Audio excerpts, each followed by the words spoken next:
as promised, I want to stop talking and I want to get you guys working. We're going to do a design challenge, and maybe we can start. We have worksheets here that we're going to pass out. What's going to happen here is I want you guys to split up into groups of 2, but to the extent you came here with someone today, don't work with them.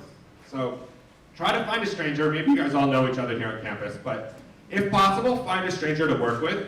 And then even better, and particularly if you're a student, ask them what their major is, and if they have the same major as you, don't work with them. Try to find someone who, if you're doing anthropology, they're doing math, or again, that idea of working with someone who has a different sort of brain and sort of approach to problem solving. So spend a minute, but hold on, sorry, I'm getting ahead of myself. Before you start moving, let me just talk about the design challenge.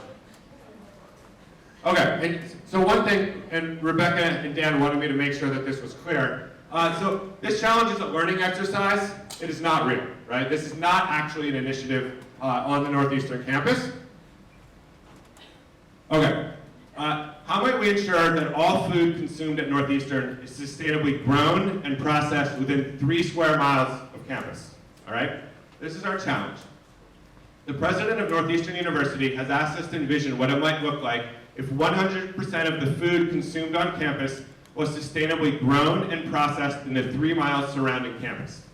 He believes that this ambitious program will create job and skills training opportunities for lower and middle income residents of Greater Boston, as well as invaluable community engagement opportunities for Northeastern students, professors, and staff. He has asked us to explore some initial ideas that will help Northeastern implement this ambitious program by the year 2020, in 5 years, right? So again, this is totally sort of, no, this isn't actually happening, but what I want to do is walk through the 3 stages of the design process with this design challenge. Now we're going to come back together at the end, reflect a little bit, and talk just a bit about how we can take this approach and apply it to all the challenges that you guys are tackling out there in the real world. Cool. Any questions? Does that make sense? Fantastic. All right, so you want to split into groups of 2, and again, try to find someone that you don't know and doesn't have the same major as you. And then 2, it would be helpful, there's Sharpies, but also if you guys have a pen, because what we're going to do for the first step is person A is going to be the interviewer. Person B will be the interviewee. I've created a series of questions that are sort of supposed to be an initial conversation guide. You're going to spend about 4 minutes, person A asking questions to person B. Person A should be taking down notes as they do the interview, but don't try to write down everything. One of the keys to good human-centered design is sort of not trying to exhaustively write down everything you hear, but instead when you hear quotes or unexpected things that your partners say, those are the sorts of things that you want to write down. So we're going to do that interview for about 5 minutes. I'll yell switch, and then person B will become the interviewer, and person A will answer questions. Does that make sense? Yes. And we're going to work with Post-its. If it's easier for you to take notes on Post-its now, feel free to do that. It's going to be once we get to sort of the brainstorming where the Post-its will be more important. So feel free to sort of get up from your chairs and move around the room if you want. So find your partners, and then I'll have everyone get started at the same time in about 60 seconds. So find a partner and spread.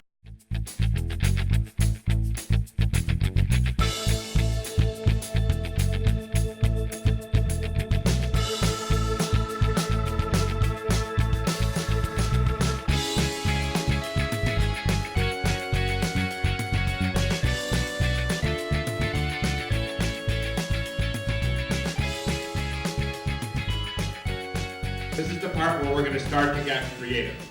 But we're getting creative based upon what we learned and the observations that you synthesized from the conversations with your partner, right? So you're getting really creative, but it's based upon the concreteness that you learned and the patterns that you recognized based upon the conversation with your partner. In order to put us in the right mindset for brainstorming, I just wanted to go over the brainstorming rules very quickly, right? So first of all, defer judgment.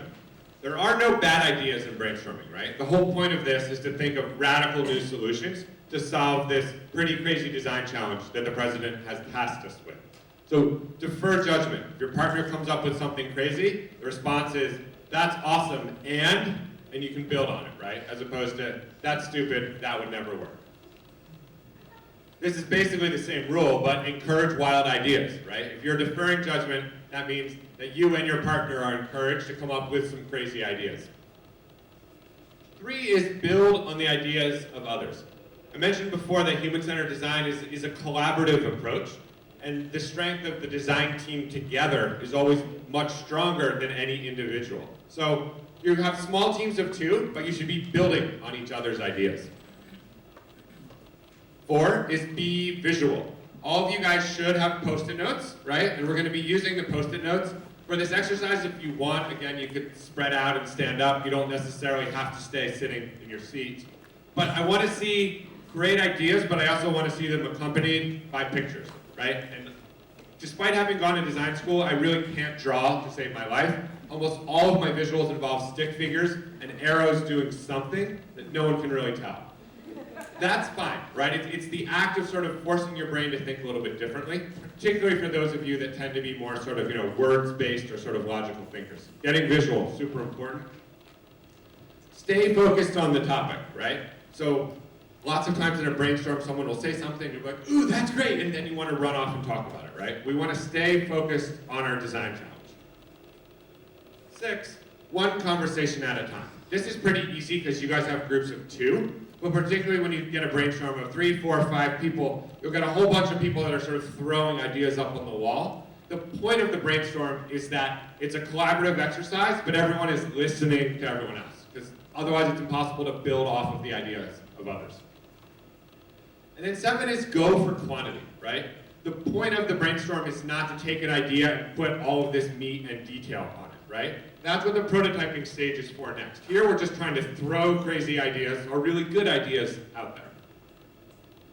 So again, here's our design challenge, right? How might we ensure that all food consumed at Northeastern is sustainably grown and processed within 3 miles of campus?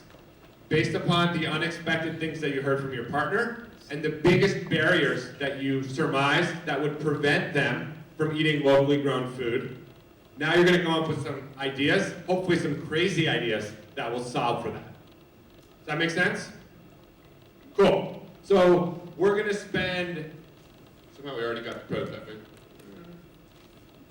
There we go. So we're going to spend 5 minutes brainstorming ideas, right? We're running a little bit tight on time. So we have 5 minutes to brainstorm ideas. And again, you can come up with ideas for your partner can come up with ideas for you, or you can just work together and come up with ideas that would help both of you, okay? So this should be a collaborative exercise. All right, on your mark, get set, go.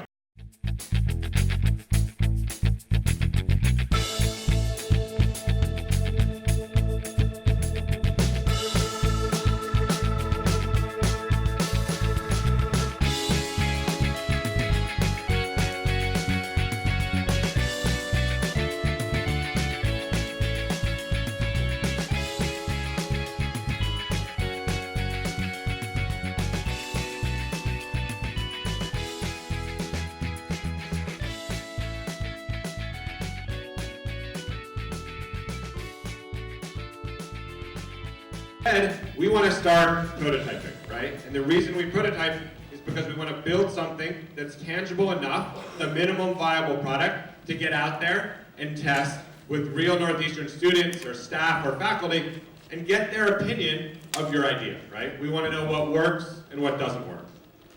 We also have 9 minutes left, so we're balancing what we'd love to do with the realities of the ticking clock. So you're going to select one idea from your brainstorm. You and your partner just like, what was the idea you were most excited about? How could you or your partner test out this idea on the Northeastern campus?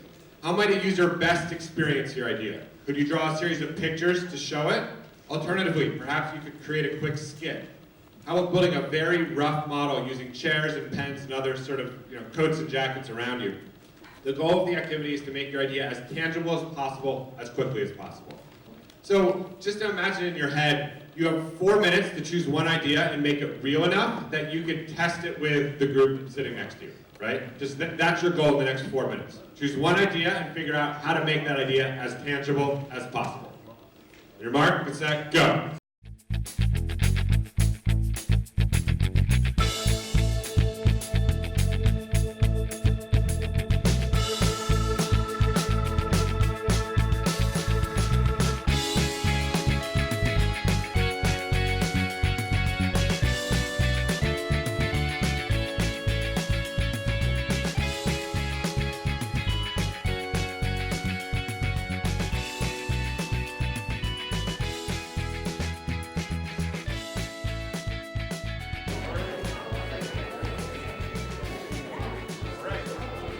So now we're gonna move into testing our prototypes, as I said. And on your worksheet it says feedback homework, but we're gonna do at least the first bit of homework right here, since we have a bit of extra time. So you're gonna find someone or somewhere on campus to test out your prototype. In this case, find the group sitting next to you and get into a group of 4.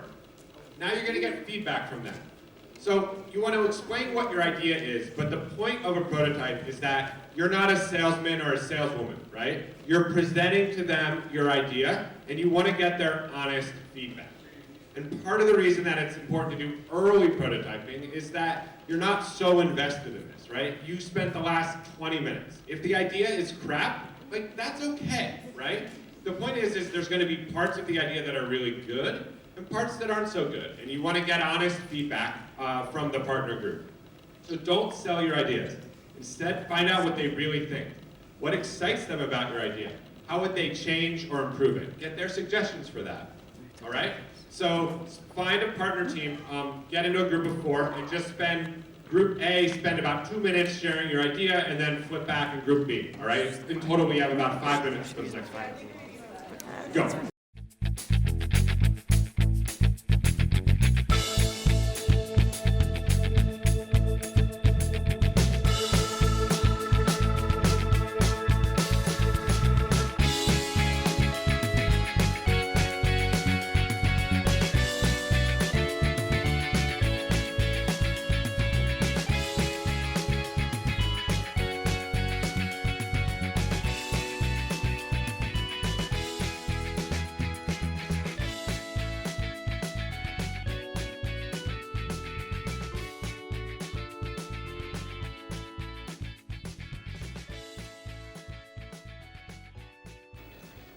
Fantastic, fantastic. Great work, you guys. And I think what I would love to emphasize from that is just how quickly you were able to get tangible. You literally were prototyping for 6 minutes, then got some really excellent feedback and were able to engage around these ideas with your partner teams. So if we were going forward with this process, right, you would come back together with your design team and you'd think about what did you learn from the prototyping session and how would you change and modify your prototype going forward, and you would keep going with this process of getting creative, and then getting real tangible with the community, and getting creative. At each point, you should be sort of narrowing down, hopefully, toward a solution that's actually a good one, and firmly rooted in the needs of the community that you're designing for and designing with.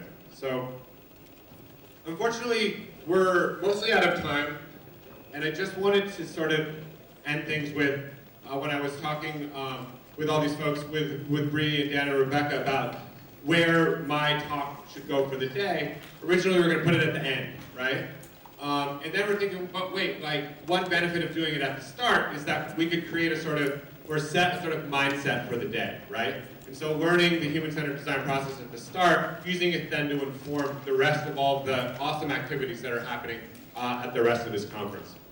So I just want to leave you with what I started with, right? Is that I think that human-centered design is a really, really effective tool for making sure that the action that you guys are taking is actually having the change that you're intending it to have. And again, just to remind you of my first computer lab at Small Bean, right? I had all of the best intentions in the world to build a rock star computer lab and truly help that community in Tanzania. The point was it was basically wasted action on my part. It was a waste for the community. And it was because I did not take a human-centered approach, right? So it's fantastic that everyone's in this room today and you have the intent to make the world a better place.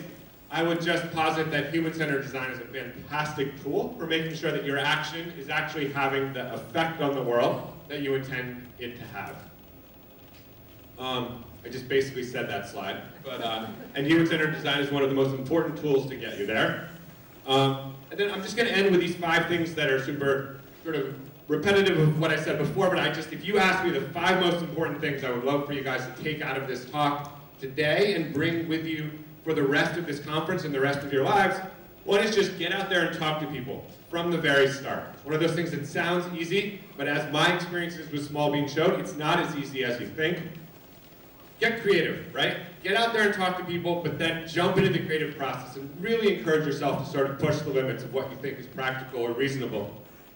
Get prototyping fast, right? If you're going to get crazy and creative, you want to make it as tangible as possible and see if anything you've come up with could actually work out there in the world. You want to get prototyping fast.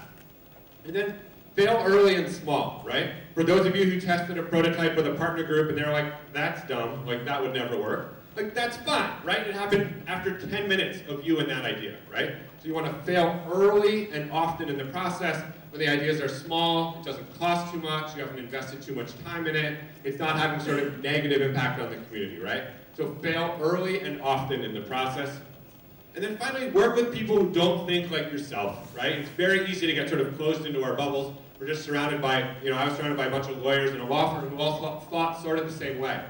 That's not great if you're going to be a good human-centered designer. Surround yourselves with people from different backgrounds and with different skill sets going on inside their brains. Okay, I do think there's a couple minutes for questions, just on an informal basis. I also know that you guys need to run to the next session. So anyway, thank you guys so much. It's been fun to be here today. That's my email address if you have other questions. So.